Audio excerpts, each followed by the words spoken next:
Bapak Ibu Saudara, kita akan mendengar firman Tuhan ratapan 5 ayat 1 sampai 22. Demikian bunyi firman Tuhan. Ingatlah ya Tuhan apa yang terjadi atas kami. Pandanglah dan lihatlah akan kehinaan kami. Milik pusaka kami beralih kepada orang lain. Rumah-rumah kami kepada orang-orang asing. Ayat yang ketiga, kami menjadi anak yatim, tak punya bapa dan ibu. Kami seperti janda. Air kami minum dengan membayar. Kami mendapat kayu dengan bayaran. 5, kami dikejar dekat-dekat. Kami lelah, bagi kami tak ada istirahat. Kami mengulurkan tangan kepada Mesir dan kepada Asyur untuk menjadi kenyang dengan roti. Bapak-bapak kami berbuat dosa, mereka tak ada lagi, dan kami yang menanggung kedurjanaan mereka. Pelan-pelan memerintah atas kami, yang melepaskan kami dari tangan mereka tak ada. Dengan bahaya maut karena serang pedang di padang gurun, kami harus mengambil makanan kami. Kulit kami membara laksana perapian karena nyerinya kelaparan. Mereka memperkosa wanita-wanita di Sion dan gadis-gadis di kota-kota Yehuda. Pemimpin-pemimpin digantung oleh tangan mereka, para tua-tua tidak dihormati. Pemuda-pemuda harus memikul batu kilangan, anak-anak terjatuh karena beratnya pikulan kayu. Para tua-tua tidak berkumpul lagi di pintu gerbang, para teruna berhenti main kecapi. Lenyaplah kegirangan hati kami, tari-tarian kami berubah jadi perkabungan. Mahkota telah jatuh dari kepala kami. Wahai kami, karena kami telah berbuat dosa. Karena inilah hati kami sakit, karena inilah mata kami jadi kabur. Karena bukit Sion yang tandus, di mana anjing-anjing hutan berkeliaran. Engkau ya Tuhan bertahta selama-lamanya, tahtamu tetap dari masa ke masa. Mengapa engkau melupakan kami selama-lamanya, meninggalkan kami demikian lama? Bawalah kami kembali kepadamu ya Tuhan, maka kami akan kembali. Baharulah hari-hari kami seperti dulu kala. Atau apa engkau sudah membuang kami sama sekali? Sangat murkakah engkau terhadap kami? Puji Tuhan. Bapak Ibu Saudara, judul kita pagi ini, bawalah kami kembali kepadamu. Amin. Ya, Bapak Ibu Saudara yang dikasihi Tuhan, kitab ratapan ini merupakan kidung duka Yeremia untuk Yerusalem. Yeremia adalah saksi mata. Dia melihat kota Yerusalem dihancurkan oleh Raja Nebukadnezar dan umat Israel dibuang ke Babel. Jadi dia berdiri dan menyaksikan setiap peristiwa yang terjadi di kota Yerusalem pada saat itu. Momen penghancuran Yerusalem dan pembuangan umat Israel itu sangat menyakitkan. Saya percaya kalau orang-orang menang tanah, apa karena mereka punya tanah lalu digusur atau terjadi penggusuran secara besar-besaran, pasti kita lihat orang-orang berteriak, menangis, orang-orang sedih, bisa berkelahi dan segala macam. Dan saudara bayangkan itu cuma mungkin satu rumah yang kecil, tapi kita bayangkan Yeremia berhadapan dengan kota Yerusalem yang begitu indah dan bagus. Belum lagi bait suci yang dibangun oleh Salomo yang merupakan keindahan, kemegahan bagi bangsa itu. Jadi betapa menyakitkan, betapa pahitnya Nabi Yeremia menyaksikan peristiwa itu. Siapapun tidak akan mampu untuk menerima kenyataan seperti itu. Berdiri dan menyaksikan rumah Tuhan, bait Allah yang begitu megah dihancurkan. Tidak gampang Bapak Ibu Saudara. Saya percaya orang-orang akan pingsan saudara. Nah Bapak Ibu Saudara yang kasih Tuhan, ratapan 5 ayat 1 berkata, bawalah, ingatlah ya Tuhan. Ingat ya Tuhan apa yang terjadi atas kami, pandanglah dan lihatlah kehinaan kami. Jadi Yeremia mau katakan, Tuhan ingatlah kami. Ingat yang terjadi ini Tuhan. Penghancuran secara besar-besaran yang ada hanya keruntuhan. Tidak ada lagi kota Yerusalem yang megah. Semua sudah hancur menjadi reruntuhan. Tembok-tembok sudah hancur, bait Allah sudah dihancurkan. Semua kemegahan sudah selesai. Tuhan ingat kami. Jadi seperti Yeremia bilang, Tuhan ingat kami kan umatmu, kami kan umat kesayanganmu, kami umat pilihanmu. Mengapa engkau berdiam diri, mengapa engkau diam, mengapa engkau tidak bertindak? Tuhan pandanglah kami Tuhan. Lihatlah kehinaan kami, bagaimana kami terhina. Semua orang tahu bahwa kami punya Allah itu besar, bahwa kami punya Allah itu hebat, Allah itu luar biasa. Allah yang membuat umat Israel keluar daripada Mesir, melewati laut berau. Allah yang mengeringkan laut itu. Tuhan, semua orang tahu bahwa ketika kami punya nenek moyang kami berperang, kami mengalami kemenangan lepas kemenangan. Tetapi kenapa kami terbuang? Kenapa kami terhimpit? Kenapa Tuhan? Ada apa Tuhan? Bapak Ibu Saudara kekasih, bukankah kita sama seperti itu ketika menghadapi masalah? Tuhan lihat beta, Tuhan ingat beta. Tuhan perhatikan. Tuhan sudah selamatkan beta hidup. Beta jadi anak Tuhan yang baik. Beta sudah melayani Tuhan. Apa yang kurang Tuhan? Kenapa semua kehinaan ini terjadi? Kenapa semua ini persoalan ini terjadi? Kehinaan ini menimpa saya. Ada apa Tuhan? Kenapa Tuhan diam? Kenapa Tuhan tidak balas saya? Kenapa Tuhan tidak tolong saya? Mungkin juga Yeremia dia menyaksikan bagaimana Tuhan. Apakah Tuhan tidak bisa bela mereka? Jangan mereka hancurkan bait suci. Mungkin cuma beberapa rumah rakyat saja. Tapi jangan rumah besar itu, bangunan megah itu dihancurkan. Kita lihat ayat 2 dan 6. Bapak Ibu Saudara dikasihi Tuhan. Mereka berkata di situ, milik pusaka kami beralih. Rumah-rumah kami kepada orang asing. Mulai pusaka kami direbut. Keluarga kami dibunuh. Yang ada adalah anak-anak yatim dan ibu-ibu janda yang tidak punya suami karena sudah dibunuh. Sumber daya kami dikuasai oleh orang asing. Kami mau makan pun kami harus minta bantuan sama bangsa Mesir dan bangsa Asur. Kami harus beli dengan bayaran tinggi. Lalu kenapa Tuhan diam? Kami minta-minta. Kami jadi orang peminta-minta. Dulu kami diberkati dengan kekayaan melimpah. Sekarang kami jadi orang peminta-minta. Kami memohon belas kasihan orang-orang Asur dan orang Mesir untuk memberi kami roti. Jadi seperti dia mau bilang, ingat ya Tuhan. Tuhan ingat kami. Tuhan lihat kami. Tuhan pandang kami. Seperti itu saudara. Saya mengatakan bagi Bapak Ibu Saudara, setiap generasi ada orang yang akan berdiri dan bersyafaat. Karena tidak semua generasi itu berdiri dan bersyafaat. Kalau generasi sudah hancur, sedikit sekali orang yang akan berdiri untuk menjadi pendoa syafaat, menangisi satu peristiwa, satu kejadian atau satu bangsa. Dan kalau Anda terpilih sebagai pendoa syafaat, itu satu kasih karunia. Dan jangan main-main. Anda harus terus bergerak mengikuti Roh Kudus yang sementara bekerja di akhir zaman. Seorang pendoa syafaat dia tidak pernah tidur. Pastor Lady sudah sampaikan. Seorang pendoa syafaat dia ada di tempat-tempat terasing. Seorang pendoa syafaat itu dia ada di tembok-tembok kota. Dia berdiri seorang diri dan menyaksikan jangan-jangan musuh datang. Seorang pendoa syafaat itu dia tidak ada di tempat-tempat ramai. Kalau cari pendoa syafaat dia tidak pernah ada di tempat-tempat ramai. Tempat-tempat pesta pora tidak pernah ada di dugem, tidak pernah ada.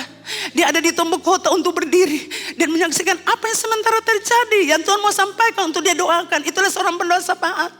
Ketika dia tidur, dia tidak bisa tidur. Karena Tuhan bilang bangun, doakan orang ini, bangun, doakan orang ini, bangun kerjakan ini, bangun buat ini. Itulah seorang pendoa syafaat. Dia tidak pasif.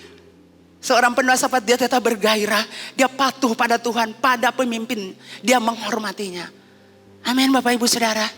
Dan Tuhan mencari orang-orang yang akan berdiri seperti Yeremia. Yeremia adalah generasi kedua dari bangsa Israel yang terluput, yang dikasihi Tuhan Allah dan dicintai oleh Tuhan Allah. Dan dia bersyafaat, Tuhan lihat kami, Tuhan perhatikan kami, Tuhan pandang kami. Itulah seorang pendoa syafaat. Tak henti-hentinya dia memohon belas kasihan Tuhan. Bukan untuk dirinya, tapi untuk orang lain. Dia mengambil beban-beban yang Tuhan taruh di hatinya untuk bersyafaat. Apakah Bapak Ibu Saudara masih terus bersyafaat? Ataukah sudah tidak ada lagi? Kalau kita berdoa dan bersyafaat itu memang butuh waktu yang panjang dan banyak. Orang tidak pernah tahu kita berdoa dan bersyafaat. Tapi mata Tuhan melihat kita lagi tidak tidur karena berdoa untuk satu beban, satu persoalan, satu kondisi bangsa yang sementara terjadi. Orang-orang pendoa syafaat itu susah tidur Bapak Ibu. Dia akan berdiri, dia mendengar berita apa saja, dia akan bersyafaat di hadapan Tuhan. Dia akan mendengar berita-berita yang terjadi dalam bangsa ini dan dia akan berdoa syafaat. Dia tidak ada di tempat-tempat gosip, tidak ada tempat cerita orang, tidak ada di tempat-tempat menjelekkan orang. Dia tidak ada di situ karena dia harus berdiri. Apa Tuhan yang saya mau lihat, yang harus saya doakan. Jadi Bapak Ibu Saudara, apakah Tuhan tidak tahu? Apakah Tuhan tidak melihat? Apakah Tuhan tidak tahu bahwa persoalan sementara terjadi? Semua yang terjadi dalam hidup manusia, semua persoalan dalam hidup saudara saya, Tuhan tahu. Tidak ada yang luput dari pandangan mata Allah. Tidak ada yang luput dari penglihatan Allah. Tidak ada yang luput dari ingatan Allah. Ia tahu semuanya. Saudara berdiri, dia berjalan, punya persoalan, punya tekanan. Allah tahu semuanya. Tidak ada yang tidak. Tuhan tahu apa yang sering membuat Anda jatuh dalam dosa. Tuhan tahu saudara.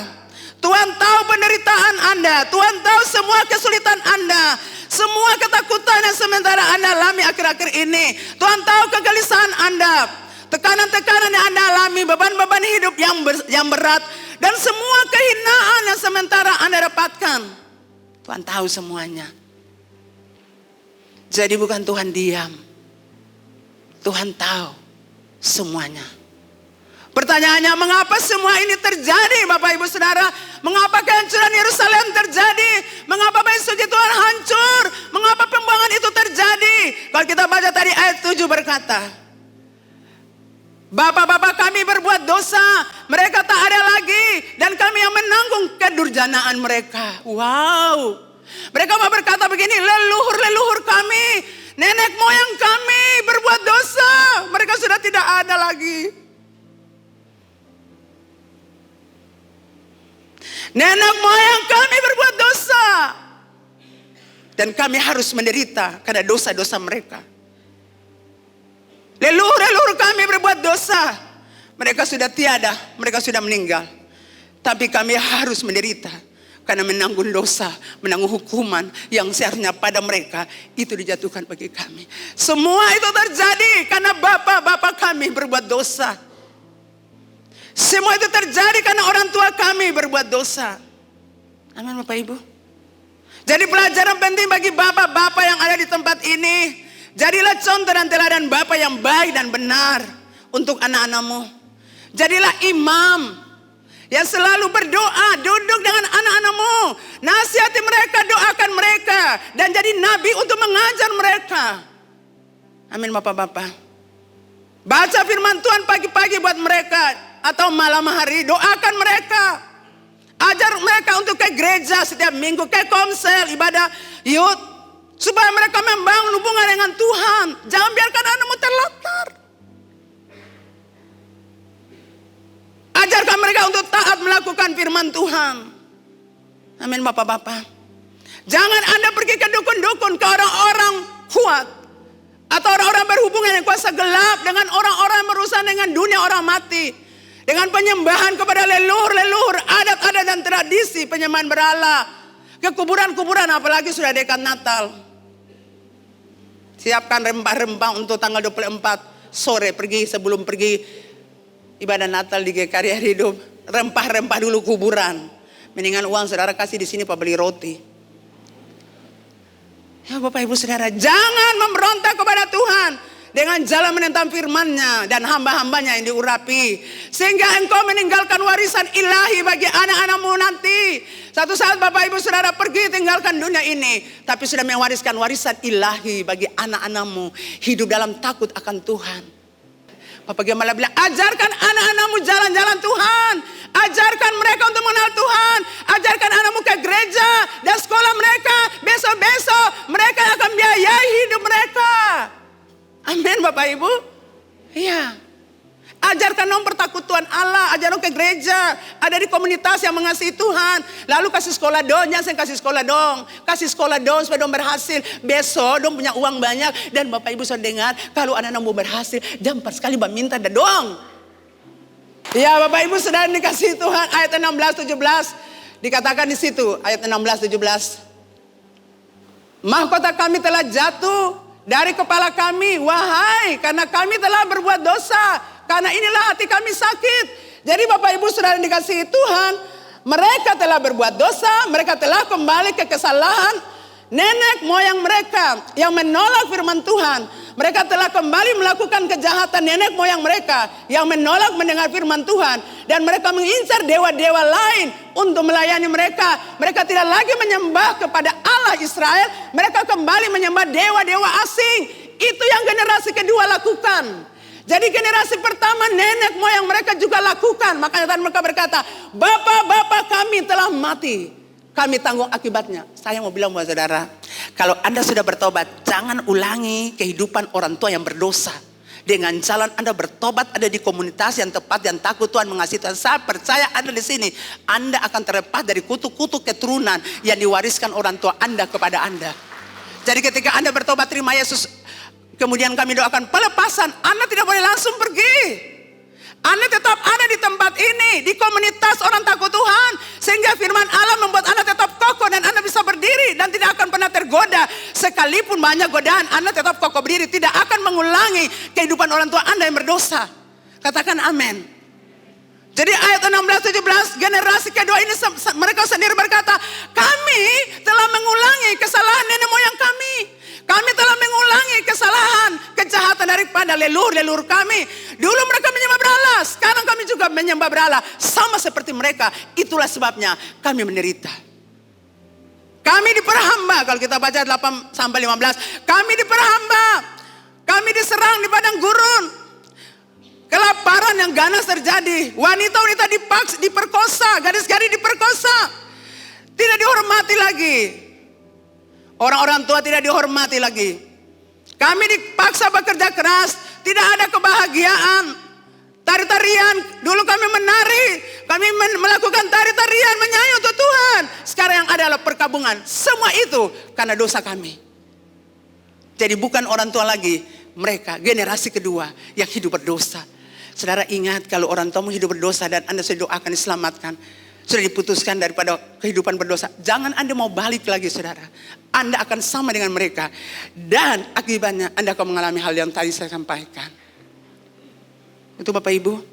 Kalau Anda punya orang tua suka berbicara dengan leluhur, orang-orang mati, panggil tete nenek moyang dari sebungkus kami, Anda jangan mengikuti hal itu lagi. Anda harus sungguh-sungguh dengan Tuhan Allah. Dan satu saat Anda harus bicara dengan Bapamu. Bapak stop daripada hal ini. Karena kalau Bapak tetap membawa hubungan leluhur, panggil orang mati, Bapak terus bangun hubungan dengan mereka, maka kami akan hancur. Katakan itu buat mereka.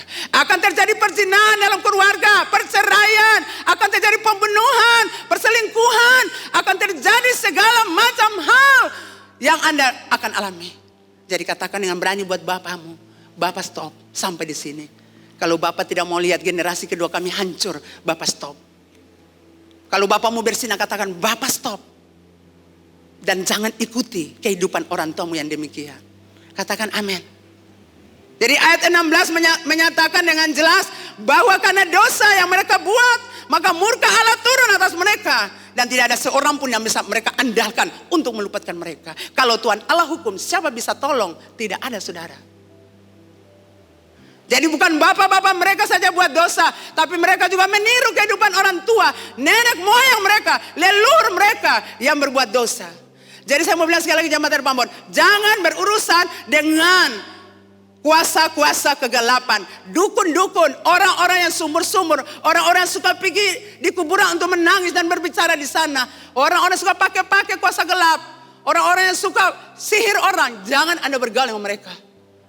Hindarkan diri saudara dari tempat itu. Amin Bapak Ibu. Tradisi-tradisi yang diwariskan oleh leluhur mereka, mereka ikuti. Jadi jadilah bapak-bapak, ibu-ibu yang mungkin tidak punya suami lagi, jadi bapak sekaligus ibu. Anda harus kasih ingat anak-anak untuk tidak kembali hidup berdosa. Kalau tidak, kehancuran, kelaparan, kemiskinan, kegagalan, apa yang kau kerjakan gagal. Karena semuanya kutuk datang dalam hidupmu. Ketika kita berhubungan dengan roh jahat Bapak Ibu, kita undang bencana masuk, musibah datang dalam hidup kita. Jadi ketika kita berbuat dosa, hati-hati Bapak Ibu, kita undang kutuk masuk. Tidak ada damai, tidak ada sukacita, yang adalah penderitaan. Jadi pengalaman bangsa Israel yang mengalami penderitaan hidup yang sangat berat karena tidak serius mengikuti jalan Tuhan, haruslah menjadi warning bagi kita semua untuk tidak menganggap remeh firman Tuhan yang disampaikan. Katakan amin. Peristiwa ini mengingatkan kita untuk tidak ada seorang, kita tidak seperti orang Israel menolak firman, mengincar dewa-dewa, ilah-ilah asing untuk disembah. Saudara yang masih menyembah berhala, stop sudah. Kalau kita menyembah patung, saudara tahu patung tidak disembah. Tapi apa yang saudara sembah, popularitas Anda, jabatan Anda, harta kekayaan Anda, titel-titel Anda, harta Anda, itu juga jadi penyembahan berhala. Karena Anda memfokuskan diri Anda kepada hal-hal demikian dan menjadikannya kebanggaan. Lama-lama terseret Tuhan pindah dari hidup kita dan masuklah harta-harta dunia yang kita banggakan. Tuhan kasih kita hidup di muka bumi dan memberkati kita supaya kita jadi berkat bagi banyak orang, bukan untuk diri kita sendiri. Amin. Amin. Ya, Bapak Ibu diberkati, tepuk tangan dulu buat Tuhan Yesus. Jadi peristiwa ini mengingatkan kita juga bahwa penyembahan kepada Allah adalah sesuatu yang tidak bisa dianggap remeh, tidak bisa dipermain-mainkan. Katakan amin. Kita harus sepenuh hati menyembah Allah di dalam ketulusan, dalam kekudusan, dalam penghormatan kepadanya. Amin Bapak Ibu. Jangan Anda datang ke gereja sudah firman Tuhan, itu tidak benar. Anda harus datang sebelum ibadah mulai untuk menikmati pujian, penyembahan, persekutuan yang manis dengan Tuhan. Katakan amin. Amin. Jangan main-main saudara. Jangan anggap remeh saudara. Jangan anggap rendah saudara. Penyembahan kepada Tuhan. Kita harus takluk sepenuhnya di bawah otoritas Allah. Dan membuka diri untuk dibentuk menurut kehendak Allah. Jadi jangan Anda menyembah Tuhan main-main. Amin Bapak Ibu. Jangan menyembah Tuhan Anda pikiran tulehu. Di ikan goreng. Di nasi yang belum masak. Di pakaian cuci. Itu Anda lagi menyembah barang-barang itu. Anda fokus sama Tuhan, Anda menyembahnya supaya Anda menikmati hadiratnya. Saudara, keintiman dengan Tuhan itu yang membuat Anda jadi berbeda. Anda memiliki karakternya, Anda mengenal sifatnya, Anda tahu apa yang harus Anda kerjakan, Anda akan mendengar suaranya, Anda akan mendengar Anda akan melihat firman Tuhan disampaikan lewat hatimu. Anda akan merasakan semua itu ketika keintiman dengan Tuhan, ketika Anda berdekatan dengan Tuhan. Makanya banyak orang tidak pernah merasa puas, tidak pernah merasa sukacita. Karena yang ada di hati mereka adalah harta, kekayaan, jabatan, rumah, tas-tas mewah, sepatu-sepatu mewah. Dengan segala macam tetebengenya. Jadi Bapak Ibu Saudara, ia tidak memperlakukan kita sebagai umatnya. Jadi kalau Allah mengambil tindakan secara nyata seperti tadi, itu bukan sembarangan Bapak Ibu. Allah tidak pernah mengambil tindakan secara sembarangan. Ia tidak memperlakukan kita sebagai umatnya dengan semena-mena. Sejauh kita mengikuti jalannya, maka hal-hal itu tidak akan pernah terjadi. Jadi peristiwa penghancuran Yerusalem dan pembuangan ke Babel membuat kita introspeksi diri. Katakan introspeksi. Evaluasi diri kita. Bahwa Tuhan tidak bisa dipermain-mainkan sesuka hati kita, sesuai selera kita. Kita tidak boleh anggap remeh Tuhan, saudara. Anggap enteng Tuhan. Di dalam kita beribadah kepada Tuhan. Amin. Jangan Anda ibadah Tuhan, Anda main HP, Anda main balas-balas orang di itu. WA, balas orang Instagram. Atau Anda main game dalam ibadah. Saya mau katakan, hormati Tuhan Allah. Kalau tidak, yang tadi kenal saudara. Hukuman Tuhan itu akan datang cepat atau lambat. Karena Anda tidak pernah menghormati Tuhan Allah. Jadi kalau Anda datang ke gereja sudah firman Tuhan, sudah pujian penyembahan, jangan perbalas-balas lagi, kasih mati Anda punya HP. Karena Tuhan Allah adalah Tuhan yang patut kita sembah dan hormati. Kalau Anda berbicara, Anda punya pemimpin di kantor, tidak mungkin Anda main-main begini lalu pemimpin bicara, langsung saat itu saya percaya Anda dipecat. Anda harus datang, iya Bapak, iya. Itu baru bilang amin. Ini pemimpin bicara, oh iya. Oh iya. Saya percaya di sini tidak ada. Katakan amin. Ya. Jadi kalau kita ibadah Tuhan, jangan kita pegang HP. Itu kalau Anda tetap pegang agam.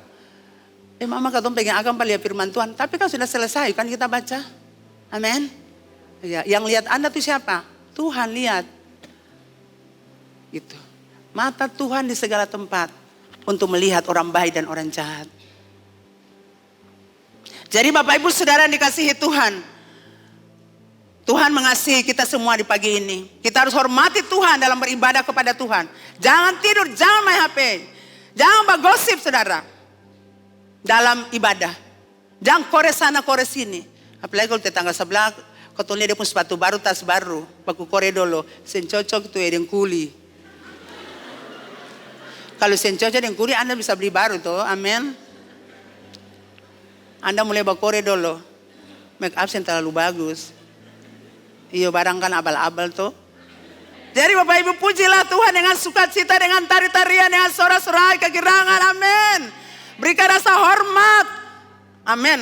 Rasa hormat dan takut Tuhan ketika Anda membawa persembahan, persepuluhan Anda di rumah Tuhan. Jangan rampok Tuhan. Amin. Firman Allah bilang bawa di gereja, bawa di rumah Tuhan. Bawa di gereja di mana Anda beribadah. Jangan bawa itu di tempat lain.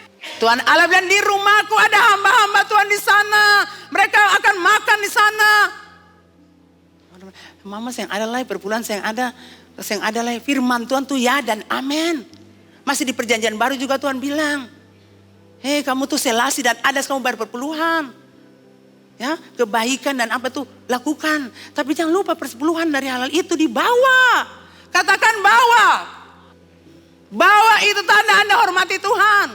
Kalau Anda tidak hormati Tuhan, bagaimana berkat Tuhan mengalir?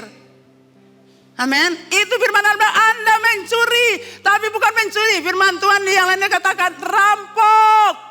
Katakan rampok. Anda rampok milik Tuhan. Orang mau bilang apa, jangan Anda ikut. Anda dengar kata firman Allah. Ya dan amin. Oke, Bapak Ibu diberkati. Dengan jalan demikian engkau taat kepadanya. Jadi Tuhan tidak main-main dengan penghukumannya. Sebab setiap orang akan menerima akibat dosa yang diperbuatnya. Bapak Ibu Saudara yang dikasihi Tuhan, ada 4 hal yang harus kita pelajari dari kitab Ratapan pasal 5 ini. Yang pertama Bapak Ibu, dosa adalah masalah serius. Katakan, dosa adalah masalah serius. Mungkin Anda anggap dosa itu biasa. Tapi di mata Tuhan, dosa adalah masalah serius. Ketidaktaatan kepada firman Tuhan membuat murka Allah dan penderitaan terjadi dalam hidupmu. Ratapan 5 ayat 10 sampai 22. Akibat dosa sangatlah destruktif. Sangatlah mengerikan. Terjadi bencana kelaparan tadi. Bencana kelaparan terjadi, perkosaan terjadi, pembunuhan terjadi, pemberontakan terjadi. Terjadi pembuangan, terjadi perpecahan, terjadi kesedihan, terjadi perbudakan, perkabungan, sakit, penyakit. Hilang semangat, terlantar dan lain-lain. Itu akibat kita berbuat dosa. Semua hal buruk ini terjadi akibat dosa. Jadi jangan saudara pikir saya sehat, saya buat dosa, saya baik-baik saja. Tidak. Karena ada waktunya Anda berurusan dengan Tuhan. Jadi yang masih buat dosa, selesai. Stop sudah. Yang kedua, hukuman Allah akan datang untuk orang yang sengaja keras kepala dan tidak mau taat kepada Allah. Jadi sekalipun Allah itu mengasihi kita, Allah itu berbelas kasihan buat kita sebagai umatnya, tetapi ia harus memberi hukuman bagi orang-orang yang sengaja keras kepala dan tidak mau taat kepadanya. Bapak Ibu dengar, Tuhan itu baik. Tuhan penuh belas kasihan. Tapi kalau Anda tetap keras hati, tidak mau berubah. Anda keras hati, keras kepala dan tidak mau taat buat Tuhan. Maka hukuman pun akan datang buat Anda. Cepat atau lambat akan datang. Jadi lebih baik jangan buat demikian saudara, keras kepala. Waktu Tuhan berbicara, keras kepala, keras hati. Karena hukuman Tuhan satu saat datang buat Anda. Yang ketiga Bapak Ibu Saudara, pengakuan dosa ayat 16 sampai 17. Akuilah bahwa Anda telah berdosa seperti tadi. Mahkota telah jatuh dari kepala kami. Wahai kami, karena kami telah berbuat dosa.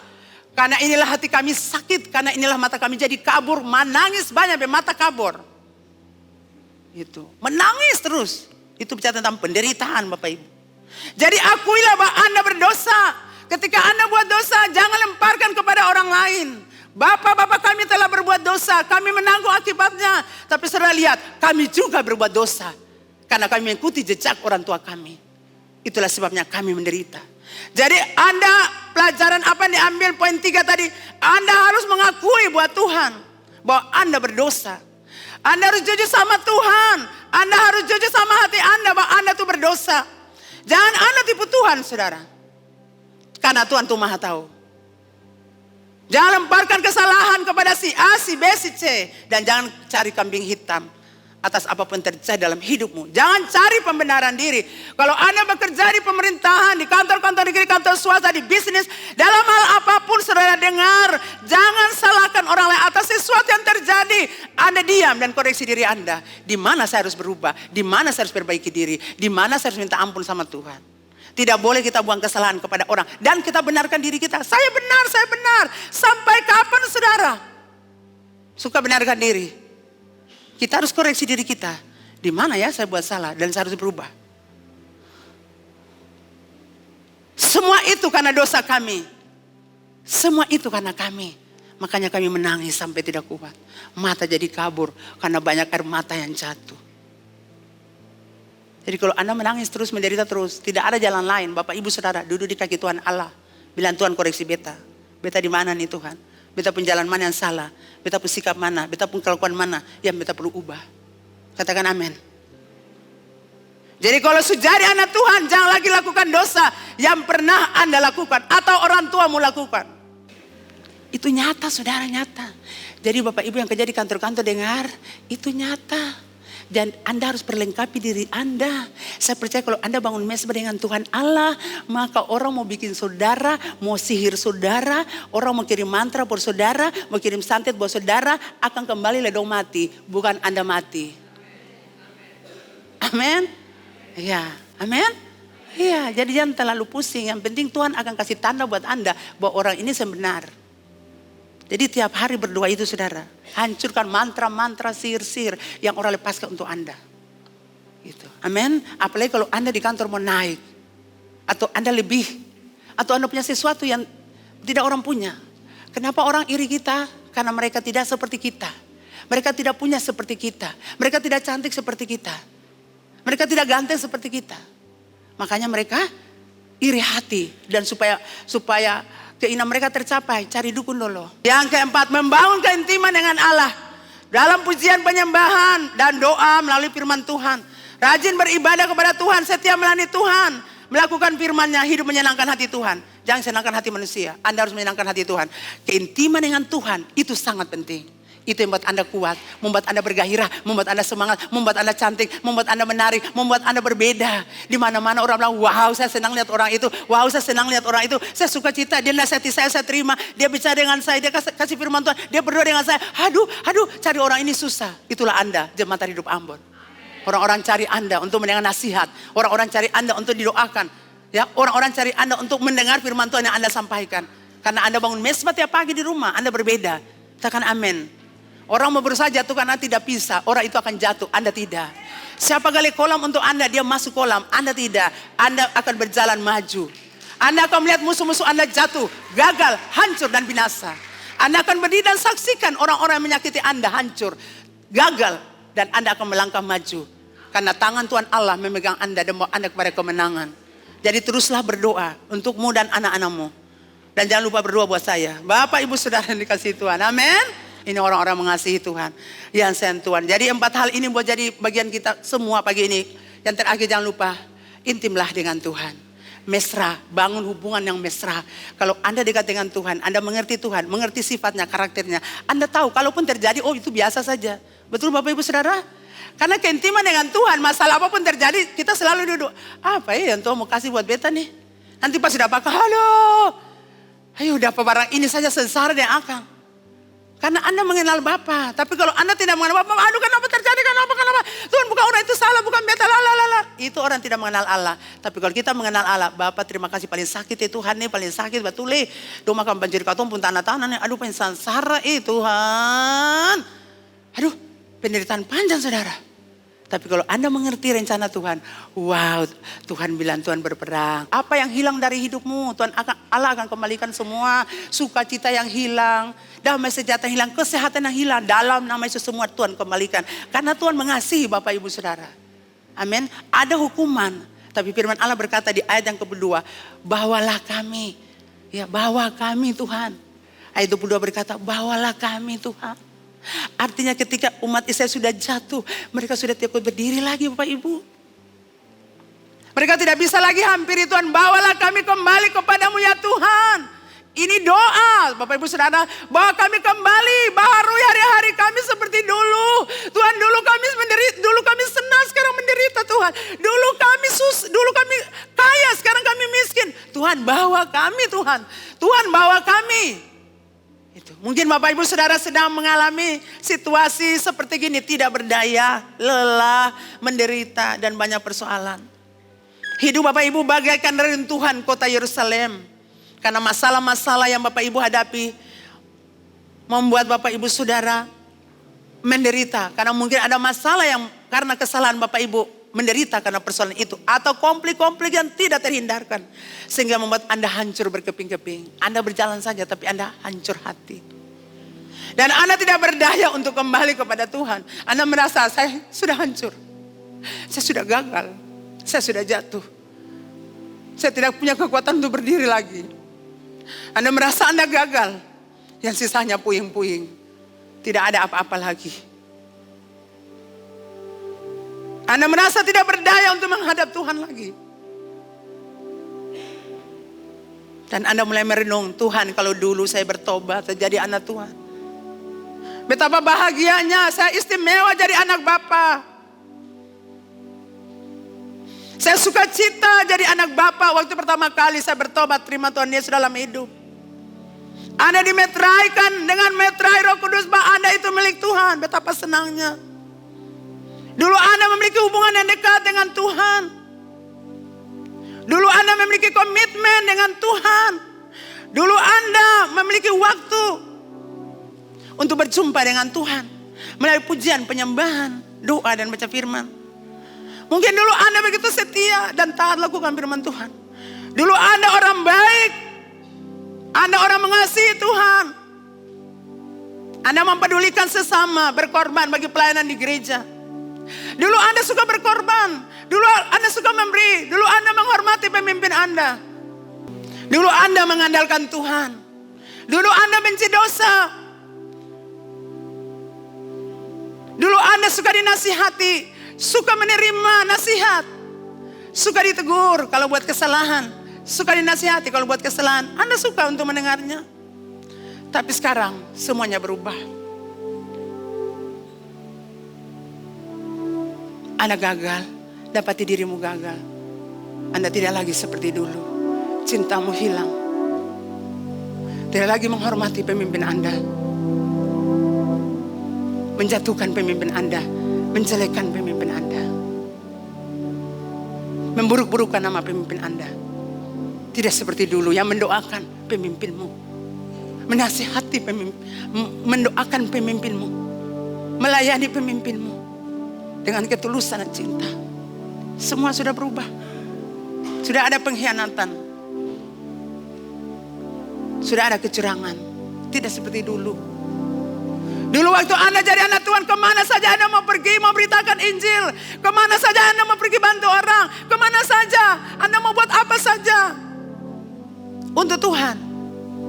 Tapi sekarang semuanya berubah. Yang tinggal hanya puing-puing. Kehancuran. Anda terjebak dalam satu peristiwa, satu kejadian. Dan Anda mau keluar sudah tidak bisa. Seperti rawa-rawa saudara, Anda terjebak di dalamnya. Tidak kuat angkat kaki untuk melangkah. Tinggalkan kehidupan Anda yang salah. Anda tetap di situ. Anda tidak punya kekuatan untuk keluar dari dosa yang menyebabkan Anda terperosok. Tercebur dalam rawa-rawa dan Anda tidak bisa keluar. Tapi Bapak Ibu Saudara dengar. Anda punya Tuhan yang besar. Sekalipun hukuman Tuhan datang untuk kita ketika kita hidup berdosa. Tapi kita punya Allah yang mengasihi kita. Dia memahami kita. Allah kita itu mengerti kita, Bapak Ibu Saudara. Dia tahu Anda gagal. Dia tahu Anda jatuh. Dia tahu Anda salah. Dia tahu Anda tidak menghormatinya lagi. Dia tahu bahwa kasih Anda yang mula-mula itu hilang. Karena pekerjaan dan kesibukan Anda. Anda tidak mencintainya seperti dulu. Saudara, waktu saya melayani Tuhan tahun 2022 bertobat terima Yesus sampai saat ini. Saya punya roh yang sama. Tetap melayani Tuhan dengan setia. Jatuh bangun saudara. Tetap berdiri. Saya masih muda seperti Anda. Umur 22 tahun. Saya tetap melangkah maju. Saya tidak akan pernah tinggalkan Tuhan. Saya tahu dari mana saya diangkat Tuhan. Saya tidak suka kehidupan duniawi yang glamor, tidak. Saya suka berdoa, saya suka menyembah Tuhan. Saya ada di belakang suami saya untuk menopang dia melayani. Saya tidak dikenal orang-orang yang banyak. Saya tetap mencintai Tuhan, mengasihinya. Tetap menyembahnya, memujinya, menari-nari baginya. Saya selalu tiap pagi menari buat Tuhan, saudara. Dan saya berterima kasih buat Tuhan. Dan Tuhan satu-satuan bicara buat beta. Tahun 2023, di akhir tahun saya selalu bilang, Tuhan ngomong sesuatu buat beta. Di akhir tahun 2022 Tuhan bicara buat beta. Leni, tahun 2023 Saya akan buat namamu besar di mata seluruh jemaat hidup Ambon. Dan kemana saja engkau pergi, aku kirimkan pasukan khusus jaga kamu. Dan saya lihat saudara, beberapa orang seperti tentara Romawi itu, yang pakaian kebesaran itu, pakaian-pakaian itu, jaga saya sekeliling saya. Saya lihat di alam roh, Tuhan pertunjukan buat saya. Saya berjalan. Siapa gali kolam untuk kamu, dia masuk kolam itu. Siapa sakiti kamu, dia yang tersakiti. Siapa yang hina kamu, dia dihina. Dan tadi pagi saya bilang lagi sama Tuhan, Tuhan terima kasih. Yang pertama Tuhan bawa saya ke Israel. Itu bukan uang siapapun. Itu uang yang Tuhan kasih buat saya. Bukan uang gereja atau seseorang kasih saya, tidak. Tuhan kasih saya uang karena saya minta dari Tuhan. Dan saya pikir cukup di situ. Tapi di tanah perjanjian tanggal 5 Oktober. Saya di WA langsung oleh sekretaris sinode saya. SK, surat keputusan untuk menjadi Korwila 1 Maluku. Posisi yang dulu suami saya pegang. Dan beberapa hari saya ada di Saparua untuk mengurus persoalan di sana. Dan saya kirimkan untuk pimpinan sinode laporan. Dan mereka minta terima kasih buat saya. Semua karena Tuhan. Jadi saya mau bilang tadi pagi buat Tuhan, Tuhan, apa yang kau katakan buat saya terjadi. Saya ajarkan jemaat Tuhan, keintiman dengan Tuhan itu penting. Jangan gantikan Tuhan dengan kesibukan dan pekerjaan, dengan jabatan, dengan uang yang harta yang Anda punya. Kalau Anda taruh uang, harta, jabatan, Anda tidak punya Tuhan dalam hidup, Anda akan kehilangan Tuhan. Kalau Anda punya harta, uang dan banyak hal, tapi Anda harus punya Tuhan dalam hidup, itu buat Anda berbeda. Kalau Anda jatuh anak muda, angkat kaki, berdiri, bilang Tuhan tolong beta. Bawalah kami Tuhan. Bawalah kami Tuhan. Kembali kepadamu. Bawa kami supaya hidup kami seperti dulu. Hidup dalam sukacita, damai sejahtera, berkat-berkat. Ketika Anda hidup berdosa, Anda diperambah dosa. Anda hidup dalam penderitaan. Anda hidup dalam kemelaratan. Anda hilang Tuhan. Tapi kalau Anda berkata seperti Yeremia tadi, biarlah itu jadi doa Anda. Tuhan bawa saya. Saya mau keluar dari rawa-rawa ini. Saya mau keluar Tuhan. Saya tidak mau terperosok jatuh. Dan dengan lembut dan sabar, Tuhan akan menyingkirkan puing-puing yang selama ini, yang sementara terjadi dalam hidupmu. Tuhan akan membersihkan reruntuhan yang ada dalam hidupmu. Tuhan akan memulihkan hatimu yang hancur dan kehidupanmu yang rusak. Tuhan akan kembali membangun sesuatu yang lebih baik karena Tuhan mengasihimu. Jemaat hidup Ambon yang dikasihi Tuhan. Waktu saya penyembahan, Tuhan bicara buat saya sudah siapkan materi satu ini. Terus ini Tuhan tidak bicara hal ini. Saya sudah tahu tanda kalau Tuhan tidak setuju. Saya penyembahan lagi dan Tuhan bicara, Bapak-bapak kami telah berbuat dosa dan mereka sudah mati dan kami menanggung hukumannya. Saya berdoa, Bapak-bapak tinggalkan warisan ilahi bagi anak-anakmu. Ke gereja, berdoa, bersepakat. Tunjukkan contoh yang baik, itu warisan ilahi. Jangan Anda pergi tapi anak-anakmu kelalerang. Sentau rumah Tuhan, hidup kawin cerai, hidup bersinah, hidup minum mabuk, hidup pornografi, dan mereka punya tempat di penjara. Tapi biarlah engkau jadi orang tua yang baik. Bina anak-anakmu untuk mengenal Tuhan. Saya belum nikah dengan suami saya menjadi gembala seperti ini. Tapi setiap saat kami tidak pernah alpa ke gereja. Tidak pernah alpa ke komsel. Tidak pernah. Anak-anak saya sakit pun kami bawa mereka terus ke Waitatiri sana, ke Wayari sana, karena ibadah luar kota. Saya dan kedua anak saya dan suami, kami pergi cari Tuhan, saudara. Tidak pernah lelah-lelah kami melayani Tuhan. Itulah sebabnya Tuhan ingat saya dan suami saya punya pengorbanan yang luar biasa itu. Dan Tuhan promosikan baik suami saya setelah pergi, dan juga Tuhan kasih buat saya. Anda harus memberikan yang terbaik buat Tuhan, karena promosi itu dari Tuhan. Tidak perlu orang angkat Anda. Kalau Tuhan angkat Anda atau Anda angkat diri, Anda akan hancur. Jadi hari ini Mari Bapak Ibu Saudara, katakan Tuhan, kita semua tutup mata. Bahwa saya kembali. Saya sekarang hancur seperti reruntuhan Yerusalem. Yang tinggal hanya puing-puing Tuhan. Saya gagal jadi anak Bapa. Saya menderita, sekarang saya mau kembali. Itu doa Bapak Ibu.